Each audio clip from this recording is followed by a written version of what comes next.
দেখুন, কর্মচারী সমাজ বর্তমানে ডিএ মামলার পরিস্থিতিটা কি সেটা আমাদের কাছে জানতে চাইছে। সেটা স্বাভাবিকই, সবাই উদ্গ্রীব হয়েছিলেন যে 25% ডিএ পেতে চলেছি।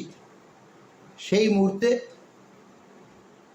সরকার ঠিক যে দিনটি শেষ হলো, যে 6 সপ্তাহ দিয়েছিল 16 মে অর্ডার পরবর্তী, তার 27 জুন শেষ, সেই দিনই সরকার ডিএটা না দিয়ে একটা এমএ অ্যাপ্লিকেশন সর্বোচ্চ আদালতে দাখিল করেছে। এটা আমরা সকলেই জানি যে যে দিনটি শেষ হয়েছে তার পরের দিনও না। তাহলে তারা ভাবছে যে সময় থাকতেই আমরা এমএ অ্যাপ্লিকেশন অর্থাৎ মডিফিকেশন অ্যাপ্লিকেশন আমরা তো দাখিল করেছি, তাই সুপ্রিম কোর্টে এই বিষয়ে বিস্তারিত তথ্য আমরা সরবরাহ করব, তাই আমরা কন্টেমের মধ্যে পড়ব না। আর আমরা কি করেছি, আমরা 26 তারিখ অর্থাৎ আমাদের আইনজীবী ফিরদৌস শামীম 26 তারিখ রাত 12টার পরে মাননীয় মুখ্য সচিব এবং মাননীয় অর্থ সচিবকে বাই নেমে স্মরণ করিয়ে দিয়েছে যে আগামীকাল অর্থাৎ 27 তারিখ যে ডেডলাইনটা দেওয়া আছে সেটা কিন্তু শেষ হয়ে যাচ্ছে। আপনারা অবিলম্বে আগামীকাল অর্থাৎ 27 তারিখ ডিএটা দিয়ে দেওয়ার ব্যবস্থা করুন, না হলে কিন্তু আদালত অবমাননার যে মামলা সেই মামলা আমরা করতে চলেছি এবং এই যে আবেদনটাই সেক্ষেত্রে প্রযোজ্য হবে বলে একদম মেল করে সুপ্রিম কোর্টে পাঠিয়ে দেওয়া হয়েছে। এখন সরকার সেটা দাখিল করেছে সুপ্রিম কোর্টের যে প্রধান বিচারপতির বেঞ্চে। আমরা ভেবেছিলাম সরকার বোধহয় মেনশন করে একটা ডেট চাইবে এমএ অ্যাপ্লিকেশনের জন্য, কিন্তু 27 তারিখ পরবর্তী আজ পর্যন্ত সরকার কোনো মেনশন হিয়ারিংও করেনি, তারা হাত গুটিয়ে বসে আছে। আমরা যে পিটিশন করেছি আমরা পরিষ্কার বলেছি আদালত অবমাননার যে ফাইল দাখিল করেছি, পিটিশন দাখিল করেছি, সেটা মহামান্য সুপ্রিম কোর্টের যে বিচারপতি সঞ্জয় কারোলের বেঞ্চে সেটা কিন্তু দর্জ হয়ে গেছে।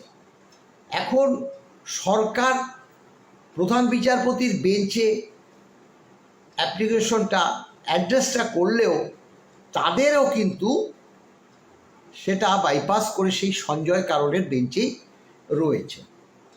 তাদের ভয় ওখানেই যে সঞ্জয় কারোলের বেঞ্চে গিয়ে যদি এমএ অ্যাপ্লিকেশনের ব্যাপারে বলতে যায়, সরকারের কপালে আমাদের মনে হয় অশেষ দুঃখ আছে। তাই তারা যে 4 আগস্ট মামলাটা যে নেক্সট আছে সেই দিনই তারা উপস্থিত হবে। আমরা 14ই জুলাই যে সুপ্রিম কোর্ট খুলছে সেখানে আমাদের আইনজীবীরা বলেছে যে আমরা মেনশন করে ডেটটা এই যে 4 আগস্ট আর এই যে জুলাই মাসে মাঝামাঝি খুলছে তার মধ্যে চেষ্টা করব কন্টেম্প পিটিশনটা হিয়ারিং করানোর জন্য। সেটা অবশ্য দেখুন সুপ্রিম কোর্টের উপর নির্ভর করছে, সেটা আমরা বললেই বা আমাদের আইনজীবীরা বললেই যে ডেট পাওয়া যাবে তা তো না। তবে এটা বাস্তব সত্য যেটা 4 আগস্ট মামলাটা সুপ্রিম কোর্টে উঠতে যাচ্ছে। তখন মাননীয় যে বিচারপতি কি দেখবে, 50% মহার্ঘ ভাতা দিতে বলেছিল, তার পরবর্তীকালে 4 আগস্ট মামলাটা শুনবে। সরকার পক্ষের যে আইনজীবী মাননীয় অভিষেক মনু সিংভি বলল 50% এই মুহূর্তে দিতে পারবে না, তাহলে সরকারের মাজাটাই ভেঙে যাবে। মাননীয় বিচারপতি কনসিডার করলেন ঠিক আছে আপনারা 25%ই দিন,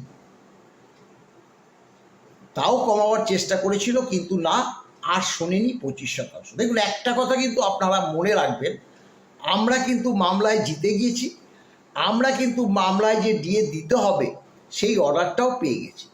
এখন এটা তো বাস্তব, সুপ্রিম কোর্ট যে অর্ডারটা দিয়ে দিয়েছে, সরকার যতই চেষ্টা করুক না কেন সেই অর্ডার কি আবার ফিরিয়ে নেবে? সেটা হতে পারে?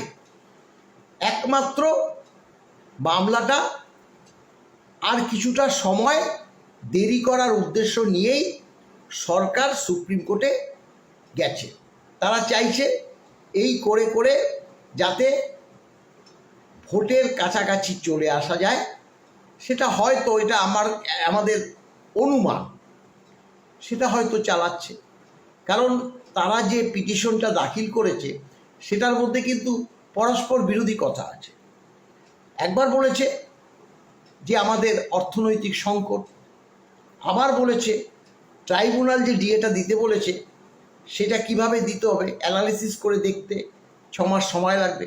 আবার বলছে যে ডিএটা রাজ্য সরকারের কর্মচারীদের যদি 25% দিয়ে দিই, অর্থাৎ মামলাটা তো এখনো সম্পূর্ণতা পায়নি, মামলাটা ইন্টারিম অর্ডার বের করেছে।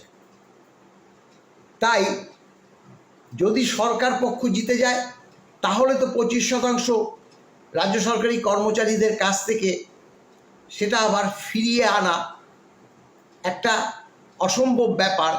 সেই কারণে যে টাকাটা সুপ্রিম কোর্ট দিতে বলেছে সেই টাকাটা হিসাব করে আমরা সুপ্রিম কোর্টে জমা রাখতে চাই। পরস্পর বিরোধী কথা হলো না? আমাদের টাকা নেই, তাই আমরা এই মুহূর্তে দিতে পারছি না। আবার বলছে ট্রাইব্যুনাল কিভাবে ডিএটা দিতে বলেছে সেটা অ্যানালাইসিস করে দেখতে গেলে 6 মাস দেরি হবে। আগে তো 6 মাস ট্রাইব্যুনালই সময় দিয়েছিল, কেন করেনি? আমরা তো বলেছি আমাদের কাছে করা আছে, আমাদের ডাকুন, আমরা বুঝিয়ে দেব। আমাদের তো ডাকেনি। আমরা তো এমনি যেতে চাইনি, আমরা তো অর্ডার পরবর্তী যেতে চাওয়ার জন্য আমরা চিঠি দিয়েছিলাম। চিফ সেক্রেটারি, ফিনান্স সেক্রেটারি পাত্তা দেয়নি, আমাদের কথা শোনেনি। তাহলে একবার বলছে টাকা নেই, একবার বলছে অ্যানালিসিস করে দেখতে হবে কিভাবে ডিএটা দিতে হবে, সেটা জন্য 6 মাস সময় লাগবে। আবার বলছে যে যেহেতু মামলাটা সম্পূর্ণতা পায়নি, অর্থাৎ শেষ হয়নি, রাজ্য সরকার যদি জিতে যায় তাহলে কিভাবে আবার যে 25% ডিএটা দিয়েছি সেটা কিভাবে ফিরিয়ে আনবো, তাই টাকাটা হিসাব করে আমরা সুপ্রিম কোর্টে রাখতে চাই। এই যে কথাগুলো বলেছে, আমরা দেখুন আইনজ্ঞ তো না, কিন্তু সাধারণ বিচার বুদ্ধি তার তো আছে। এই পিটিশন নিয়ে যদি সর্বোচ্চ আদালতে একটা সরকার যায় তাহলে কিন্তু সরকারের কপালে, আবারও বললাম, অশেষ দুঃখ আছে। তাই আপনাদের বলছি, হ্যাঁ দেখুন, সরকার দেরি করবেই, এটা অস্বাভাবিক কিছু নয়। আমরা জানি সরকার কিভাবে দেরিটা করেছে, সেটাও আমরা আপনাদেরকে একবার বলে দিচ্ছি। আপনারা জানেন ট্রাইব্যুনাল রায় দিয়েছিল 26শে জুলাই 2019। আমাদের পক্ষে গেছিল, ওই যে 6 মাসের মধ্যে দিয়ে দিতে হবে, রিভিউ করেছে, আবার হেরেছে। তারপরে আবার 1 মাসের মধ্যে দিয়ে দিতে বলেছে, দেয়নি। আমরা কন্টেম করেছি, কন্টেম থেকে বাঁচতে মামলা 20 সালের নভেম্বরে হাইকোর্টে নিয়ে এসছে, একদম শেষ সময়। দেখুন 20 সালের নভেম্বর হয়ে গেল, অর্ডারটা বেরিয়েছিল 26শে জুলাই 2019, সেখান থেকে নভেম্বর 20 পর্যন্ত মামলাটাকে অতিবাহিত করেছে, গিয়ে হাইকোর্টে ফিরল। হাইকোর্টে 20 সালের ডিসেম্বরে মাসে থেকে শুনানি শুরু হলো। হাইকোর্টে সেই সময় পরবর্তী কোভিড শুরু হলোতে অনেকটা সময় চলে গেছে। তারপরে ডিটারমিনেশন হয়, এই কোর্ট থেকে এই বেঞ্চ থেকে আরেক বেঞ্চ, এই বেঞ্চ থেকে আরেক বেঞ্চ, এরকম বহু বেঞ্চ ঘুরেছে। শেষমেশ মাননীয় হরিশ ট্যান্ডন এবং রবীন্দ্রনাথ সামন্তের বেঞ্চে গেছে। সেখানে 20শে মে 2022 আবার আমাদের পক্ষে রায় গেছে, আবার সেটাকে রিভিউ করেছে, আবার আমাদের পক্ষে গেছে। 3 মাস সময় দিয়েছিল, সবাই জানা, দেয়নি। আমরা কন্টেম করেছি। চিফ সেক্রেটারি, ফিনান্স সেক্রেটারিকে হলফনামা দিয়ে বলতে হয়েছে যে কেন ডিএটা দেওয়া হলো না, হলফনামা সহকারে জানাও।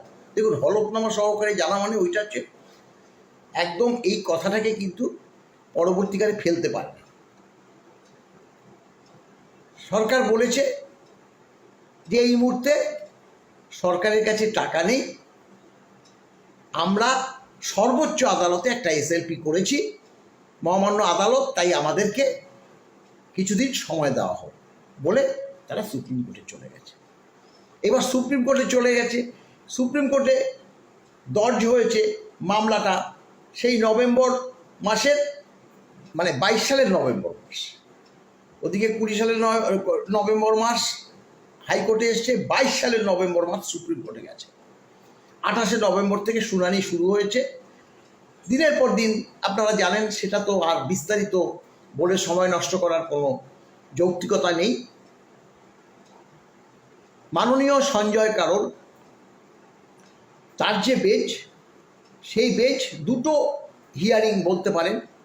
14ই মে বলেছিল, সেদিনকে মাননীয় অভিষেক মনু সিংভি উপস্থিত ছিলেন না, সরকার পক্ষে আরেকজন আইনজীবী ছিল। তাকে বলছে আপনাদের 50% আগে মহার্ঘ ভাতাটা মিটিয়ে দিতে হবে, কারণ আমি এই সব ট্রাইব্যুনাল এবং হাইকোর্টের রায়, সবকটা রায় পড়েছি, এখান থেকে আপনাদের মানে পালিয়ে যাওয়ার কোনো পথই নেই। 50% মহার্ঘ ভাতা দিতে হবে। আমি এই মামলাটা আগামী 16 তারিখ, 14 পরে 16 তারিখ শুনব, এবং মাননীয় অভিষেক মনু সিংভিকে কিন্তু ওই দিন অবশ্যই আদালতে উপস্থিত থাকতে বলবেন। আর যদি তিনি না পারেন, আপনিই থাকবেন, এই কথাও বলে দেবেন। 14 তারিখ আমরা উপস্থিত হয়েছি, তারপরে 16 তারিখ আমরা সবাই, আমাদের যে মাননীয় বিকাশ বাবু, ফিরদৌস শামীম, আমি, আমার প্রেসিডেন্ট, সবাই থেকে গেলাম আরও 2টো রাত। 16 তারিখের যে ঘটনা, সেটা তো আবার আপনারা সকলেই জানেন, অভূতপূর্ব রায়। সেই রায় একটা ঐতিহাসিক রায়।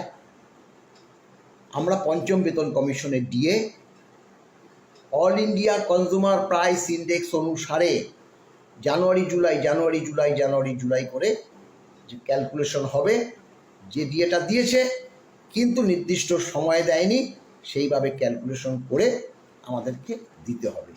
সেই ক্যালকুলেশন আমি করে রেখেছি, কিন্তু দুর্ভাগ্য সেটা যে আপনাদের কাছে জানাবো সেই পরিস্থিতি এখন নেই। আমরা জানিয়ে দেবো, আবারও জানিয়ে দেবো, আমি দিয়েছি, আবারও জানাবো। ভালো থাকবেন, নমস্কার।